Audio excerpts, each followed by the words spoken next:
एक फकीर एक देश की यात्रा पे निकला। जब रास्ते में रात हो गई तो वे एक व्यक्ति घर रुक गया। उस व्यक्ति का नाम था आयुष। आयुष ने उस फकीर की खूब सेवा की और दूसरे दिन आयुष ने फकीर को उपहार देकर विदा किया। वह फकीर आयुष की सेवा से बहुत खुश हो गया और दुआएं देने लगा कि हे भगवान, आयुष को हमेशा खुश रखना और वह हमेशा दिन प्रतिदिन आगे बढ़ता ही रहे। इस बात पर आयुष हंसने लगा और फकीर से आयुष बोला, हे फकीर, जो है वह भी अब नहीं रहने वाला। इस बात पर फकीर आयुष की तरफ देखता ही रहा और वहां से आगे चला गया। कुछ साल बाद फिर फकीर आयुष के घर आया और देखा सारा धन और सारी संपत्ति सब कुछ चला गया है। आयुष एक गांव के ही बड़े जमींदार के यहाँ नौकरी कर रहा है। वह फकीर आयुष से मिलने के लिए वहां चला गया। आयुष ने उस अभाव में ही उस फकीर की स्वागत किया और झोपड़ी में ही फटी चटाई पर बैठाया। उसके पास खाने के लिए जो रूखी सूखी रोटी थी वह खाने के लिए फकीर को दे दिया।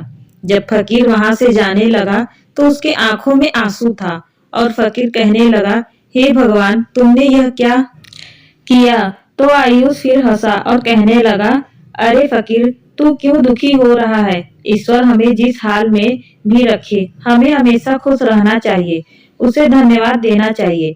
समय सदा बदलता रहता है और इतना ही नहीं, यह भी नहीं रहने वाला है।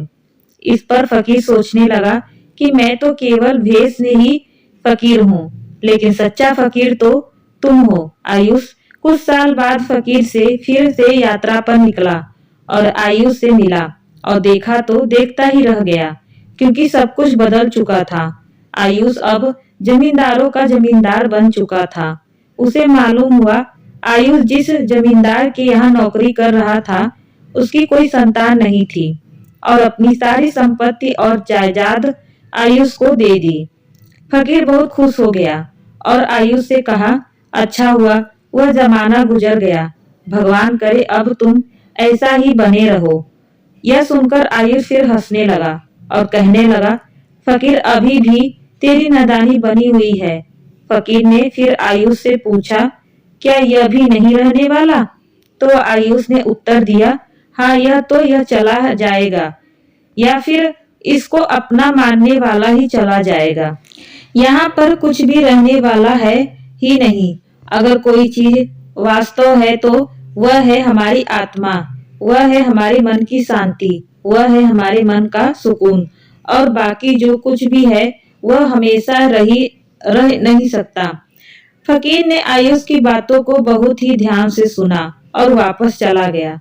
कुछ सालों के बाद फिर फकीर जब उस गांव से गुजरा तो आयुष का महल तो है, लेकिन उसमें आयुष ही नहीं है।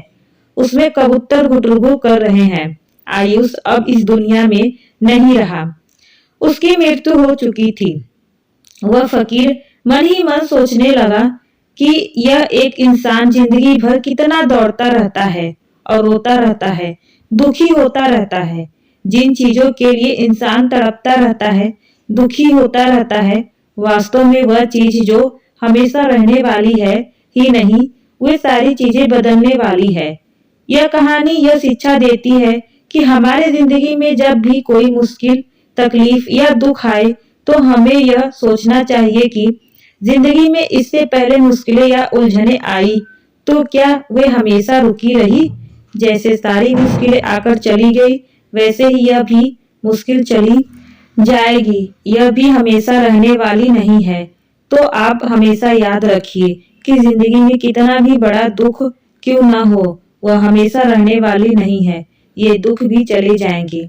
एक बार अकबर ने बीरबल से कहा कि बीरबल, आज कुछ ऐसा लिखो कि जब मैं खुशी में पढ़ूं तो दुख, और जब दुख में पढ़ूं तो खुशी हो। तो बीरबल ने लिखा, यह वक्त भी बीत जाएगा।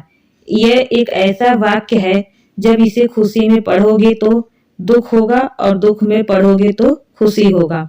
मुझे उम्मीद है कि आप सभी को आज का यह कहानी बहुत पसंद आया होगा।